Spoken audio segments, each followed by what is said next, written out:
Later on, we'll have our GNT with Father Chito. GNT, Good Night Talk from our Kalakbay at Katoto.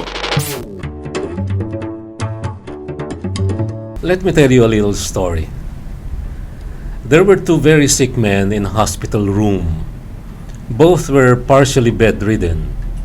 Both were really dying, as all the nurses and their visitors knew. But they could both at least sit up for brief periods of time each day, although both could no longer hop out of bed. The first man's bed was close to the wall, from where he could see nothing but the bare walls of the hospital room, and of course, his other roommate, who was also equally sick as he was. The second, who appeared less sick than the other, lay on a bed close to the only window of the room. The man who lay close to the wall was always complaining and whining. He always moaned how difficult life had always been. He complained that life had always treated him unfairly, and that people always have given him a raw deal. He was definitely very unhappy, and he made no secrets about it to anyone and everyone who made the unfortunate decision to drop by for a short visit and a chat. The man whose bed lay closest to the only window was the opposite of the one whose bed was in the far side of the room. He was in pain and in utter physical discomfort. He too, for all his positive and bubbly outlook, was also dying, actually. But there was one thing he kept on doing each and every single day. Just as soon as the other man started whining and moaning and ranting about and against anything and everything that was wrong with the world and with other people, he would ask to be propped up on his bed. He would look excitedly out the window and would proceed to describe the beautiful scene he saw from his bed.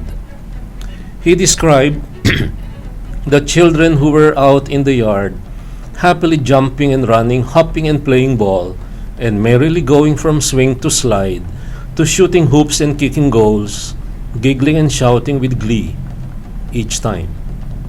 He would describe each and every child, from what the child wore and what color of clothes he or she had on, and how they enjoyed the sunshine and the fresh air.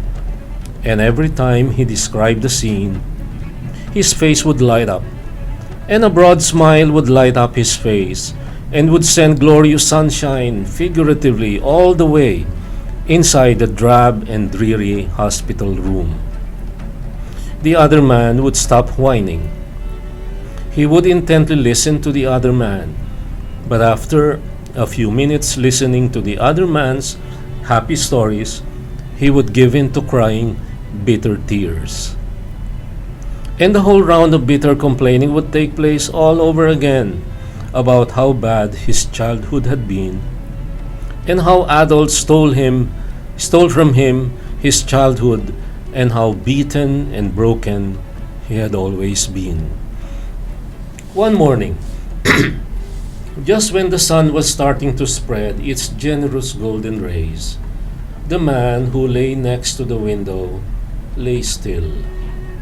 He did not ask to be propped up his bed. Neither did he begin to tell the usual happy stories about how happy children were down in the yard. He died just as he gazed out the window of happiness, with a faint smile in his lips. He died serene and happy. When the orderlies had finished moving the body and the room and the bed cleaned out, the other man asked to be placed next to the window. He wanted to miss nothing of what made the other man who died very happy. He demanded to see everything for himself, for he wanted to know what exactly there was outside the yard that kept his friend so happy. And when he was brought next to the window, he was aghast. He took once more to crying bitter tears. He was inconsolable. He was in despair and distress. Outside the window, he saw nothing more than a blank wall, the wall of another building nearby. There was no yard, no swings and slides, and no children running and jumping happily like there were no tomorrow. His friend, he realized, had fooled him all along, and he once more gave in to crying his bitter tears, and moaning his bitter moans, and heaving his bitter sighs. Happiness?